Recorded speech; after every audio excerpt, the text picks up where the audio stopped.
നിരവധി ആശയങ്ങൾ കുത്തി നിറച്ചതാണ് നമ്മുടെ മനസ്സ്. നിരവധി ആശയങ്ങളും നിരവധി അഭിപ്രായങ്ങളും കൊണ്ട് നമ്മുടെ മനസ്സിനെ ബന്ധിച്ചിരിക്കുകയാണ്. അതിൽ നിന്നും പുറത്തു കടക്കണമെങ്കിൽ നല്ല ഇച്ഛാശക്തിയും ധൈര്യവും വേണം.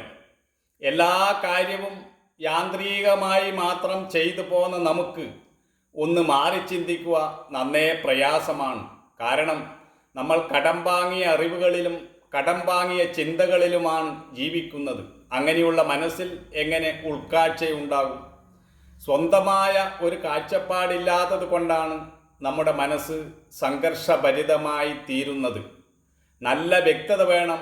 ജീവിതം സന്തോഷപ്രദമാകണമെങ്കിൽ മനസ്സിന് നല്ല തെളിച്ചവും വെളിച്ചവും ഉണ്ടെങ്കിൽ മാത്രമേ നമുക്ക് സമാധാനമായി ജീവിക്കുവാൻ കഴിയുകയുള്ളൂ. ഇല്ലെങ്കിൽ നമ്മൾ അന്ധമായ അനുകരണത്തിൽപ്പെട്ട് ജീവിതത്തിൻ്റെ അർത്ഥവും വ്യാപ്തിയും മനസ്സിലാക്കാൻ കഴിയാതെ അശാന്തിയിൽ തന്നെ കഴിയേണ്ടി വരും.